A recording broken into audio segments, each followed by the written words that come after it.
संकट, घंघोर संकट के मेघ मंडरा रहे हैं। वैष्णवी कहाँ अटका कर चली गई मुझे। ना मैं भीतर जा सकता हूँ और ना ही कुछ खा सकता हूँ। यदि भीतर गया तो माँ प्रश्नों की वर्षा कर देंगी, और यदि नहीं गया तो थप्पड़ों की। चांद,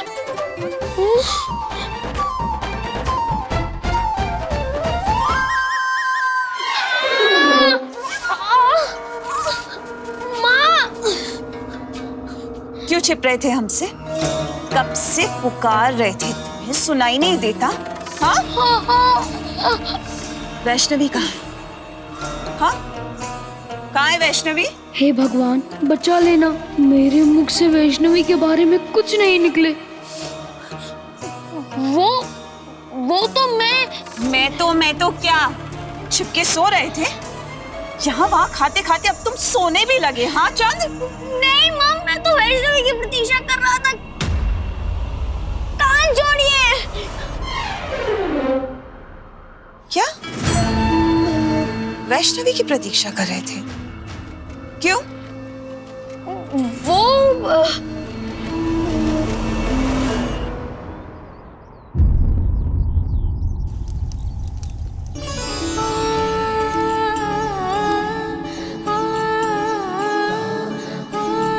अब हमें चलना चाहिए। थोड़ी देर और रुक जाओ ना त्रिकुटा।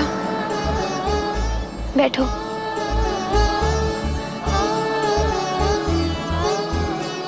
तुम आती हो ना तो मन प्रसन्न हो जाता है, लेकिन तुम्हारे जाने की बात सुनकर मन भारी सा हो जाता है। तुम्हें देखकर मन ही नहीं भरता। जिसे माता रानी मानकर अपना सर्वस्व न्योछावर कर दिया, उसे देखकर किसी भी भक्त का जी कैसे भरेगा? उस माता के दरबार से दूर जाने का मन कैसे करेगा? मन नहीं भरना तो अच्छी बात है ना भारती। ये दर्शाता है कि तुम्हें त्रिकुटा से कितना प्रेम है। देखो ना, अपने शुल्लू को ही ले लो, इसको कितना भी खिला लो, इसका मन है कि भरता ही नहीं। और इसीलिए अगले दिन के लिए इसकी लड्डू खाने की इच्छा और भी प्रबल हो जाती है। लड्डू लड्डू लड्डू लड्डू लड्डू और लड्डू। सत्य सत्य कहो हमसे, यदि कुछ छुपाया तो परिणाम पता है ना तुम्हें इसका? नहीं माँ, नहीं। यदि सत्य बताओगे तो मेवा मिलेगा, यदि छुपाया तो सेवा करेंगे डंडों से तुम्हारी। नहीं माँ, नहीं। वो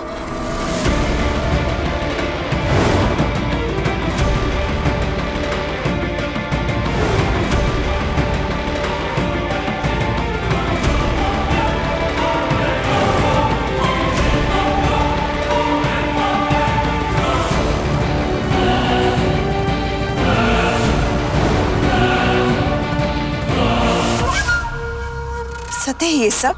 हाँ माँ, आपकी सौगंध, कुछ मिथ्या नहीं है।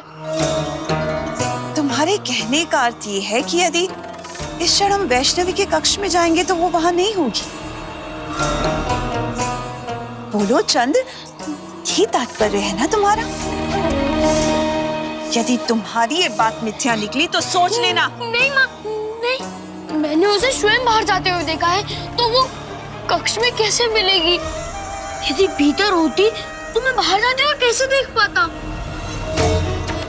हे भगवान, वैष्णवी को बचा लीजिएगा। मैं कल पूरे एक दिन लड्डू का उपवास रखूंगा, त्याग दूंगा, हाथ भी नहीं लगाऊंगा। दीदी को बताने से पूर्व एक बार स्वयं निरीक्षण कर लेना उचित होगा। तो चलते हैं वैष्णवी का सत्य जानने। चलो। हाँ, चलिए।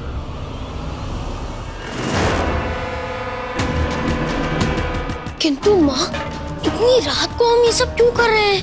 मैं उससे पूछकर आपको सब कुछ सुबह में सच सच बता दूंगा। अभी हम चले अपने कक्ष में। चले? हाँ, चलिए।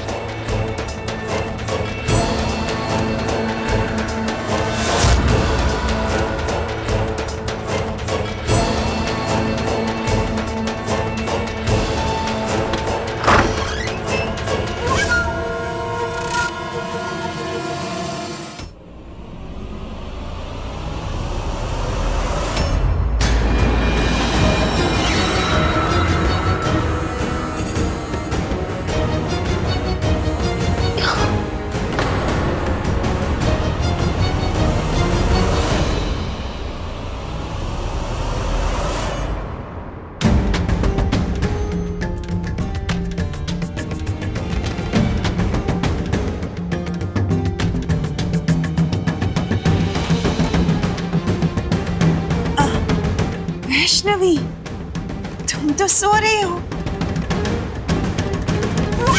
सो जाओ सो जाओ। चंद्र, कहा था ना हमने वैष्णवी सो रही होगी। कल खेलना इसके साथ, व्यर्थ में ही उठा दिया तुम्हें। कब क्या करना है, कब सीखोगी तुम? चलो भी, अब हम खेलेंगे तुम्हारे साथ अच्छे से।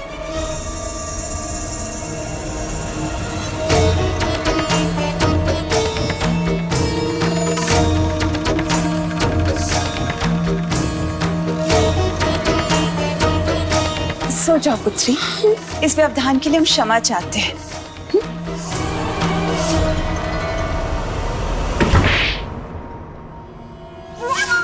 माँ रुकी, मैंने आपकी झूठी सौगंध नहीं खाई थी, सच में।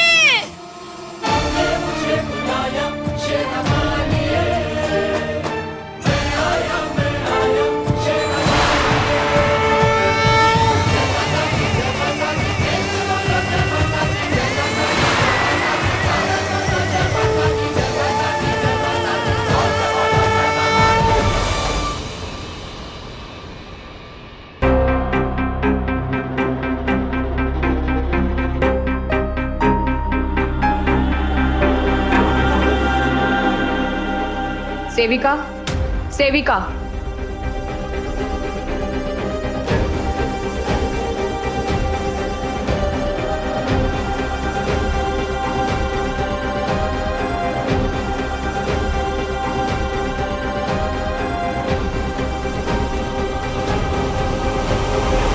आज तो बड़ी देर हो गई लौटते लौटते।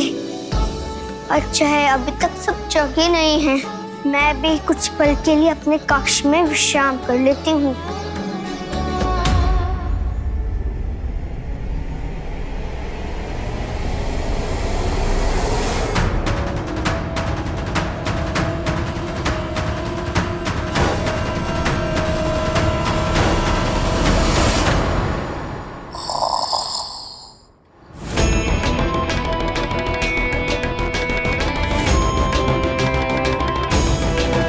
चंद्र, ये यहाँ क्या कर रहा है? अब हम अपने कक्ष में कैसे जाएंगे?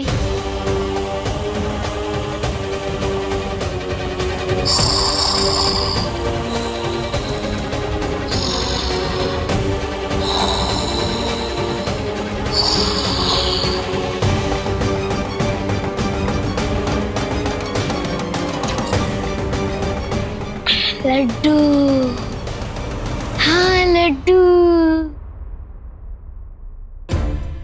इतने सारे लड्डू। मैं खाऊंगा, मैं खाऊंगा। वैष्णवी आ जाओ। ये नींद में बुला रहा है या इसने हमें देख लिया? वैष्णवी आ जाओ, कोई चिंता नहीं। वैष्णवी, सारे लड्डू हमारे ही हैं, खाओ खाओ। अच्छा, तो ये नींद में लड्डू खा रहा है, किंतु ये हमारे कक्ष के बाहर क्या कर रहा है? हमारी प्रतीक्षा या काकी? चंद्र,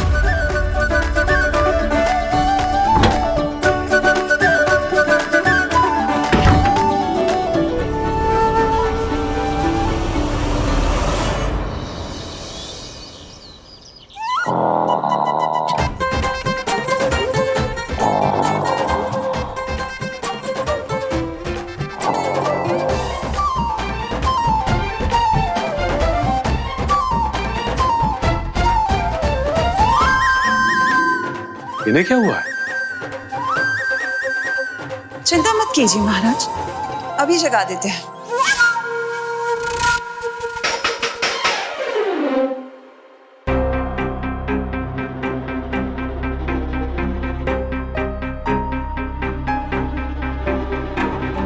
क्या माँ इतनी मीठी निद्रा से जगा दिया? हाँ कदिका, उचित तो कह रहा है हमारा पुत्र चंद्र। आपने व्यर्थ में इनकी निद्रा भंग कर दी, सोने देती इन्हें। वैसे भी हमारे पुत्र को प्रातः काल की जलपान की कहां कोई चिंता है। एक बार हमारे साथ करते हैं यहाँ पे, और उसके पश्चात आपके साथ कक्ष में। क्यों पुत्र चंद्र?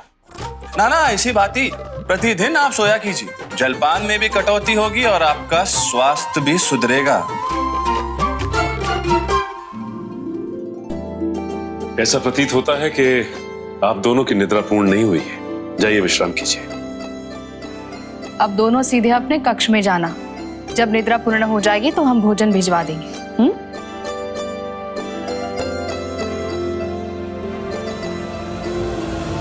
चंद्र की निद्रा तो हमारे दंड के कारण पूर्ण नहीं हुई, किंतु ये वैष्णवी, ये तो गहन निद्रा में सो रही थी। इसे क्या हुआ?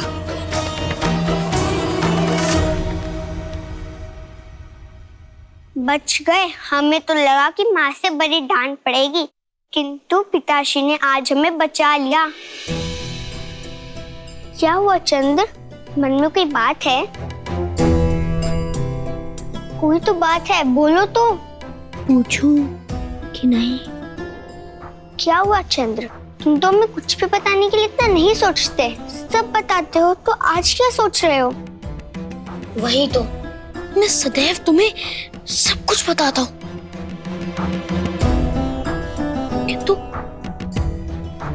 किंतु ऐसा प्रतीत हो रहा है कि तुम मुझे इस योग्य नहीं समझती, इसलिए कुछ भी नहीं बताती। किंतु हमने... माँ जब थप्पड़ मारती है, मैं बताता हूँ ना। पिताजी खाने से टोकते, बताता हूँ ना। शस्त्र प्रशिक्षण के समय डांट, माँ से चुप चुप के खाने की बातें भी। देखा, मैं तुम्हें सब कुछ बताता हूँ, किंतु तुमने मुझसे इतनी बड़ी बात छुपाई। बहुत बुरा लगा वैष्णवी, बड़ी ठेस पहुंची।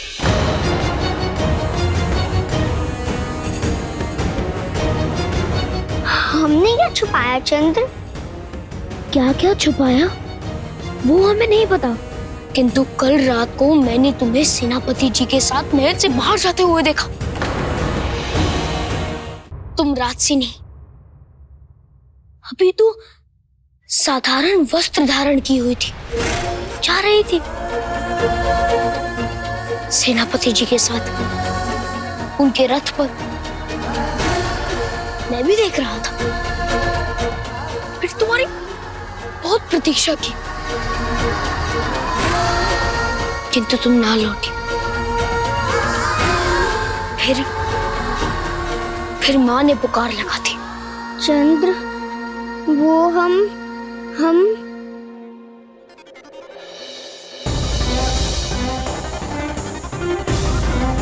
वैष्णवी, स्वयं को कष्ट मत दो, कोई बाध्यता नहीं, समझ सकता हूँ। यदि बताने योग्य कोई बात होती तो तुम पहले ही ना बता देती। स्पष्ट है कि तुम्हारी इच्छा नहीं है, इसलिए मैं भी बाध्य नहीं करूंगा, नहीं तो तुम अकारण ही असहज अनुभव करोगी। तुम पूछी थी ना कि मैं क्या छुपा रहा था, तो इसलिए ये बात बताई, ना कि ये ज्ञात करने के लिए कि तुम क्या छुपा रही हो। तुम अपनी बातें बताओ या ना बताओ, किंतु मैं तुम्हें अपनी सारी बातें बताता रहूंगा। बड़ा भाई जो ठहरा, स्नेह जो करता हूं तुमसे।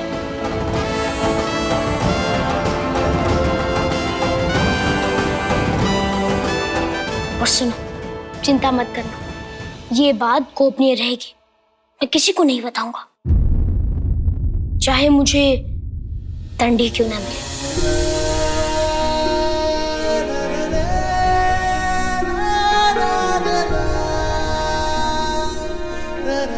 पिछली रात्रि चंद्र को जो दंड मिला था वो हमारे कारण मिला था। क्षमा करना चंद्र, हम तुमसे ये बात छुपाना नहीं चाहते थे, किंतु छुपाना पड़ा। यदि किसी को भी इस विषय में ज्ञात हो जाता तो हमारा गांव जाना बंद हो जाता और उन गांव वालों पर बहुत बड़ा संकट आ जाता और तुम इस संकट की कल्पना भी नहीं कर सकते थे।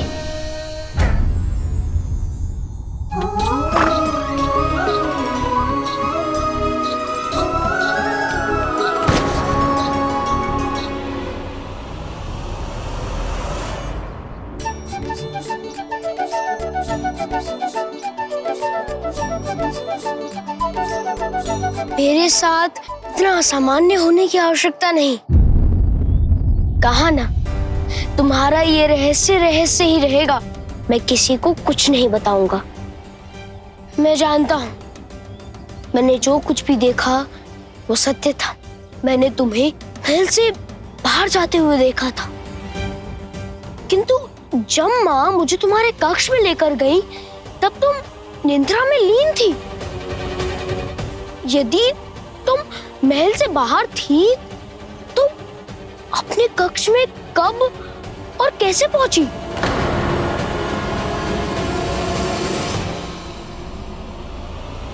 अंततः तुम दोनों उठ ही गए, हाँ?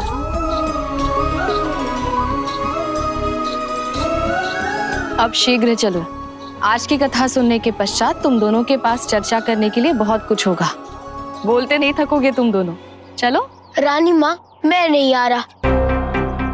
मैं अपने कक्ष में जाकर थोड़ा और विश्राम करूंगा। चलो वैष्णवी, आ जाओ।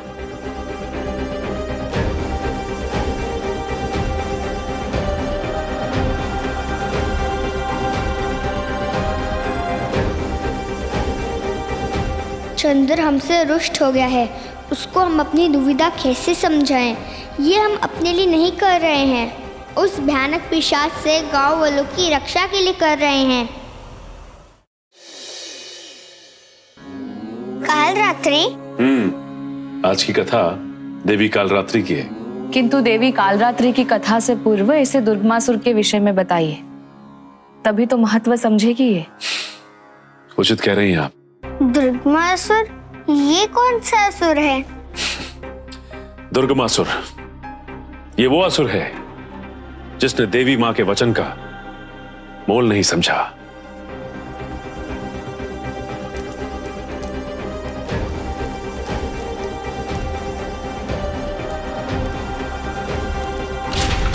दुर्गमासुर रुरु नाम के दैत्य का पुत्र था। वो अत्यंत शक्तिशाली था। अपनी शक्ति के बल पे उसने तीनों लोक पर विजय प्राप्त कर ली थी और त्रिलोकाधिपति बन गया था।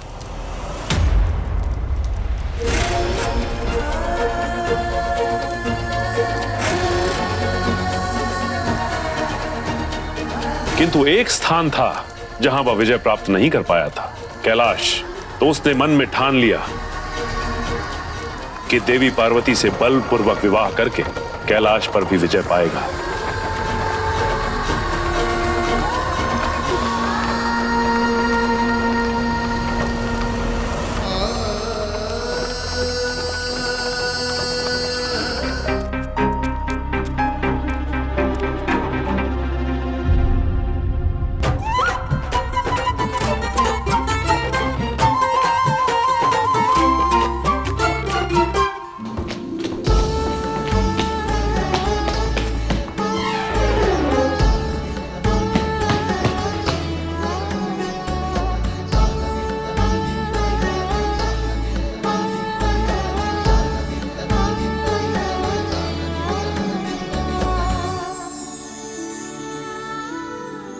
क्षमा करना चंद्र, हमारे कारण आज तुम्हें फिर दंड मिला।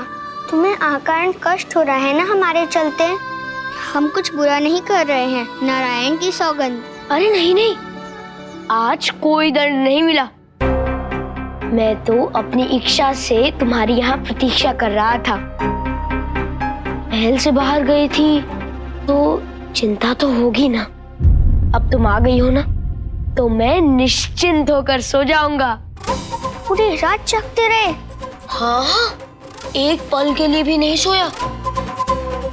भाई हो ना, तो स्नेह तो होगा ना। तुम कभी कोई चिंता मत करना। तुम्हारा भाई तुम्हारी सदैव रक्षा करेगा, सबसे। चाहे संकट हो या दंड, असुर हो या कोई पिशाच, तुम सदैव आश्वस्त रहना।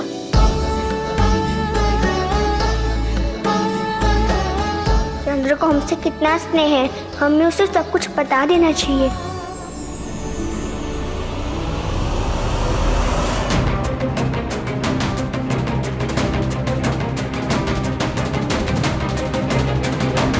महाराज रत्नाकर को तो अपने प्रजा की चिंता बिल्कुल ही नहीं है। यहाँ फसलों के नष्ट होने के कारण किसान परेशान हैं। वहाँ महाराज अपनी पुत्री के जन्म उत्सव मनाने में व्यस्त है।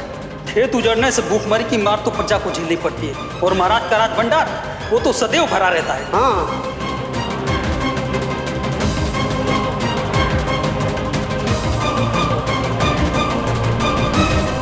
नहीं, हम ऐसा नहीं होने देंगे।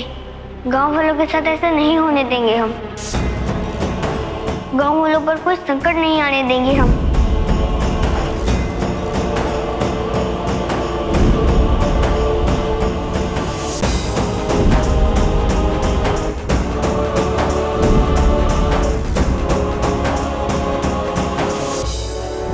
और अगर वो सो गए सभी गांव वाले, तो वो पिशाच उनको उठाकर ले जाएगा। इसलिए मुझे ये सब कुछ छुपकर करना पड़ता है। ये सब तुमने अकेले किया? अरे नहीं नहीं, सेनापति जी और अशुभ भी थे हमारे साथ। किंतु वचन दो, तुम ये बात किसी को नहीं बताओगे, चाहे तुम्हें कितने में लड्डू मिले। जो तुम्हारे लिए गोपनीय, वो हमारे लिए भी। मैं तुम्हारा भेद कभी नहीं खोलूंगा। वचन।